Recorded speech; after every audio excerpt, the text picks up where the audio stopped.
Muchas gracias a todos por venir, tanto los que estáis aquí con nosotros en presencial, que finalmente pues vernos las caras es una gozada mientras podamos. Como sabéis, el pasado mes de mayo se aprobó la normativa por la cual ya no es obligatorio que las compañías cotizadas en España publiquen resultados trimestrales. Entonces, se pueden seguir haciendo, se pueden presentar voluntariamente, no con el formato que se presentaba antes en la CNMV, sino como un hecho relevante, bueno, otra información relevante actualmente, ¿no? O información privilegiada, si se quiere hacer, ¿no? Creo que esto nos pilló a todos, no por sorpresa, porque nos lo veníamos venir, pero sí en mayo con el calendario ya de presentaciones aprobado por las compañías, ¿no? Con los resultados del primer trimestre a punto de salir. Entonces, bueno, muchas compañías no supieron qué hacer, ¿no? Y todavía creo que muchas no tienen dudas sobre cuál es la mejor estrategia a seguir a este respecto. Entonces, me gustaría un poco empezar contigo, Coro, y que nos contaras un poco cuál ha sido el génesis de esta normativa. Bueno, pues muchas gracias, María, y buenos días a todos. El origen de la obligación de presentar informes trimestrales está en la Directiva de Transparencia del año 2004.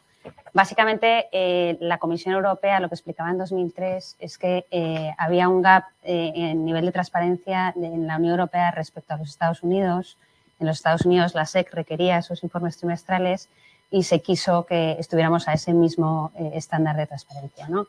9 años después de esa directiva se revisa en el año 2013 y cambian el criterio, deciden que esos informes trimestrales no van a tener carácter obligatorio y que se van a poder presentar con carácter voluntario, como regla general.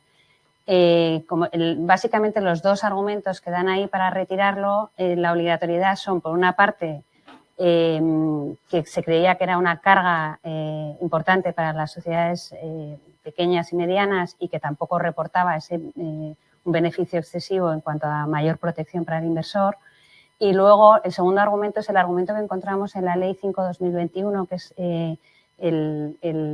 la idea esta de el cortoplacismo, yo creo que lo llama la ley el cortoplacismo trimestral, ¿no? Que las compañías sienten esa presión a que cada 3 meses dar una buena foto y de alguna manera eso desincentiva la visión de la inversión a largo plazo en las compañías, ¿no? Nos pilla a todos, o sea, era una ley que se venía cociendo durante mucho tiempo, pero al final la sacan en un momento que nos pilló a todos con el pie cambiado, justo antes de la Junta, fue un lío para los trimestrales y para un montón de cosas más. Lo que está implícito en todo el preámbulo de la Ley 5/2021 es esa idea del cortoplacismo trimestral, ¿no? Siendo la ley que incorporaba la reforma de la implicación a largo plazo de accionistas, pues quita, y ya siendo España de los pocos que quedaba con los informes trimestrales obligatorios, pues yo creo que trata de armonizar con el resto de la Unión Europea y luego evitar ese perjuicio que pudiera haber.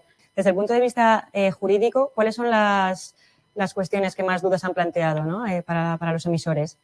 Yo creo que estaba un poco el cómo, una vez que ya no pierde ese carácter obligatorio, qué naturaleza tiene, ¿no? Y ahí claramente la Comisión Nacional del Mercado de Valores, en su primer comunicado del mes de abril, deja claro que no es información regulada. Y a partir de que no sea información regulada, que te dice, oye, pues como no es información regulada, a partir de ahora no me lo vas a tener que comunicar por el canal tradicional de la información financiera, sino que me lo comunicarás o bien como otra información relevante o excepcionalmente, que serán los menos casos, si entiendes que contiene información privilegiada, entonces por el canal de información privilegiada. La otra duda que se suscitó es, bueno, y si yo voluntariamente publico los informes trimestrales, entonces estoy sujeto a la prohibición de operar durante el periodo restringido de los 30 días, es decir, 30 días antes de sacar el informe, mis consejeros y directivos no van a poder operar sobre el valor. Y ahí la CNMV vuelve a decir, no es información regulada, al no ser información regulada no está en el ámbito objetivo de la prohibición del reglamento de abuso de mercado, en la medida en que no es obligatorio te saco de ahí, pero hace una advertencia que creo que hay que cogerla con carácter general, es decir, lo que dice es, ojo, que usted con carácter general, consejeros y directivos van a poder operar, pero si ese informe contuviera información privilegiada, entonces tanto los consejeros como, consejeros y directivos que hubieran conocido son iniciados porque han tenido acceso a información privilegiada y les aplicó la norma general de abuso de mercado y entonces no puedo operar, no puedo ni yo, ni recomendar a un tercero, ni comunicar esa información a terceros. Entonces yo sí creo que todo eso tiene la suficiente enjundia como para hacer un papel exprofeso, si decides mantener los informes trimestrales con carácter voluntario, o simplemente el que tenga RIC, pues yo sí que aprovecharía para meter este tema, porque sí que es bueno que no esté descontrolado y que dentro de la casa uno tenga claro y qué procedimiento se sigue para que no se nos cuele algo que pueda, sobre todo, que pueda ser información privilegiada y no lo hayamos detectado, ¿no? Sin embargo, en LAR España sí que tomasteis una decisión al respecto, ¿no? Y cambiasteis un poco la manera de presentar esta información. Me gustaría que nos comentaras qué pros y contras barajasteis y por qué finalmente tomasteis la decisión que tomasteis. Nosotros hemos optado por una fórmula que creo que es la más frecuente ahora mismo en Europa. Mantenemos, por supuesto, una información completa de reporting a cierre de cada ejercicio y a mitad de año, pero en el trimestre 1 y en el trimestre 3, vía nota de prensa y comunicación a la CNMV, hacemos lo que llamamos un Business Update. Y ese Business Update contiene lo que creemos, modestamente, que un inversor, un analista, un equipo de ventas, un accionista minoritario tiene interés en conocer. Es decir, todo aquello que aporta valor.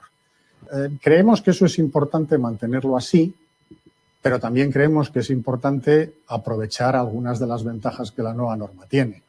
No hacemos el informe trimestral, es decir, nos evitamos un tocho de 150 hojas que seguramente ese es el que no tiene sentido de trimestre a trimestre, y lo complementamos, esa información que llamamos Business Update, por supuesto con nota de prensa y por supuesto con un envío, le llamamos impacto, a nuestras listas de distribución, que son aquellos consumidores más generales o más frecuentes de información sobre la compañía.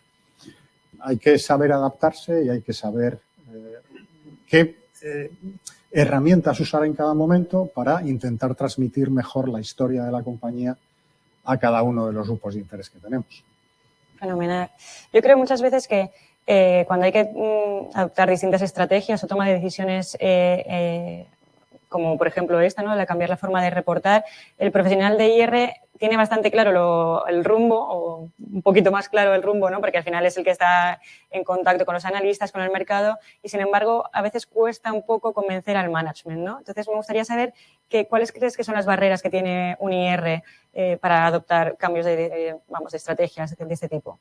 Si el equipo de relación con inversores le dice a su top management acabamos de tener este evento, creemos que en el tercer trimestre tenemos que volver a publicar un informe extenso que cuente todo esto, o al revés, esta vez creo que no debemos hacer ni siquiera una call de resultados.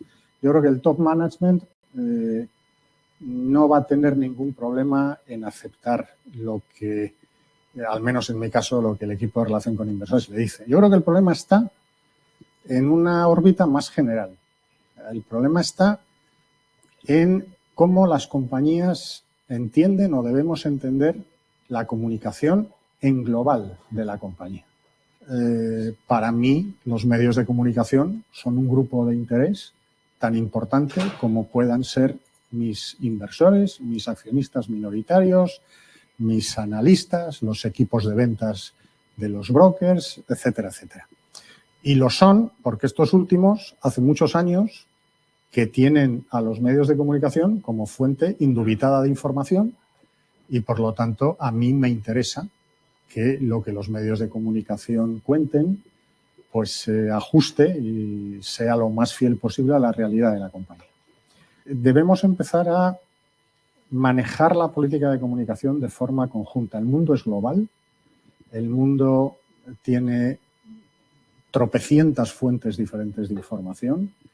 Los analistas financieros cubren una parte de esa información, los medios de comunicación cubren otra parte, otros muchos grupos de interés relacionados, por ejemplo, con las políticas de ESG, cubren otras partes y, por lo tanto, de lo que hay que convencer al top management de las compañías es de cómo gestionar la política global de comunicación de las mismas. Acaparar el foco de atención, ¿no?, frente a las grandes siempre es más complicado para una compañía o pequeña del continuo o del BM Growth.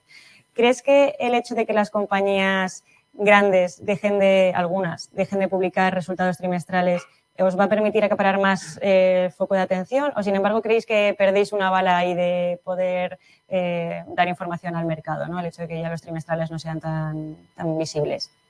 Yo creo que el hecho de que del mercado continuo dejen de publicar, bueno, algunas de ellas de forma trimestral, tampoco nos va a afectar demasiado, porque es verdad que vamos a seguir coincidiendo, como hemos hecho siempre, en la publicación de resultados semestrales. Así que por esa parte creo que no nos afectará demasiado. Es verdad que me parece buena idea que se unifique un poco el criterio de la frecuencia con la que se tiene que publicar de forma obligatoria para todas las cotizadas, pero también es verdad que el inversor, al momento de decidir si invertir en el mercado continuo o en el BME Growth, siempre tiene en cuenta y valora cosas diferentes y sabe perfectamente que el perfil de una del continuo es diferente al de la del BME Growth, así que por esa parte no creo que nos afecte demasiado. Vale. Yo creo que cualquier responsable de relación con inversores va a decir que es muy importante mantener al inversor siempre al tanto de lo que pasa en la empresa. Yo creo que es importante publicar lo máximo posible, pero siempre que sea relevante para el inversor, no publicar por publicar, sino decir, voy a publicar esto porque sé que le va a dar una idea real al inversor de lo que está pasando en la empresa y no solo del momento de ahora, sino lo que puede pasar en la empresa en un periodo de tiempo. Así que... Y me gustaría un poco preguntarte, desde el punto de vista de los analistas, ¿cómo valoráis esta normativa de que hay algunas compañías que ya trimestralmente dejen de dar la misma información que daban antes? Y luego, pregunta 2 en 1, me gustaría un poco ir un poco más allá y vuestros clientes, los gestores, ¿qué opinión tienen de esta normativa? En mi opinión, y usando un término muy castellano que me gusta mucho, esto es un trampantojo, ¿vale? Porque, es decir, que es un señuelo, es algo que parece que tiene mucha importancia y, en mi opinión, tiene poquísima importancia. El tema no es la publicación de resultados. El tema es si el inversor institucional dispone de información suficiente sobre las perspectivas de generación de cash flow de una compañía a medio y largo plazo. Si la compañía tiene una actitud proactiva hacia el mercado, más allá de que le obliguen a publicar en el trimestre 1 o en el 3. ¿Vale? El problema gordo para mí, por eso digo que esto para mí es un trampantojo, no es esto. El problema es que el nivel de cobertura de las compañías en mercado ha caído mucho.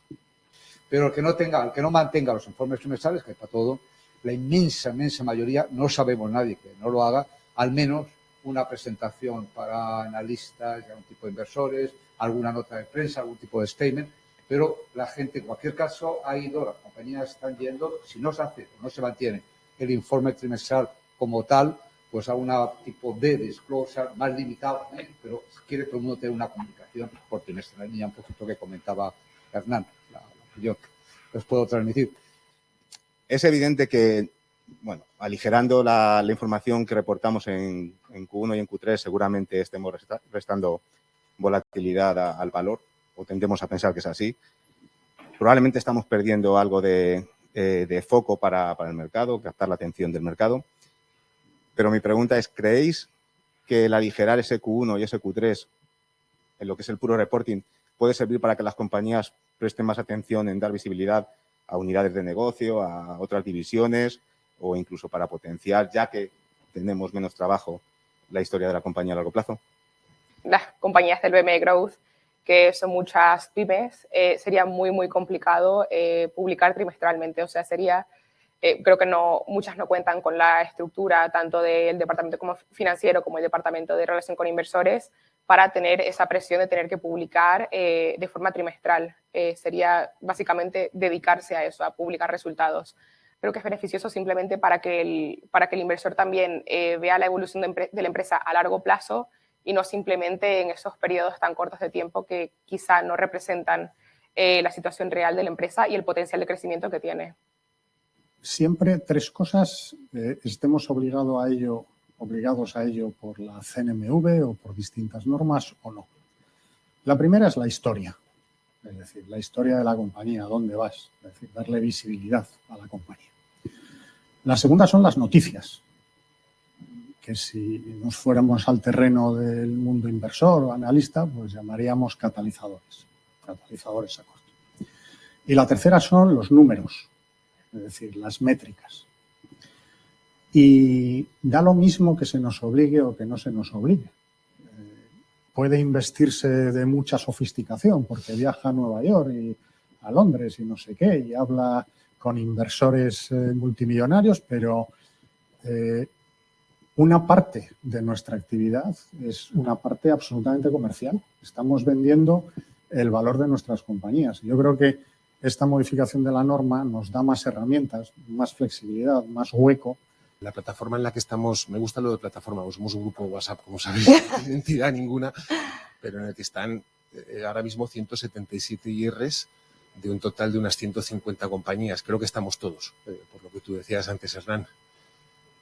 ¿Por qué nadie lo ha hecho? Esa es la pregunta. O sea, ¿por qué de 150 compañías solo, y lo hemos debatido en el grupo, oye, lo vamos a hacer, ¿qué opináis? ¿Lo hacemos o no lo hacemos? Solo 2 o 3 lo han hecho. Cuando aparentemente es una cosa que debería ser buena para las compañías. Y lo ato con la siguiente, y esto es pregunta ya, es decir, ¿cuánto miedo creéis que le tenemos las compañías a ser la primera que lo haga?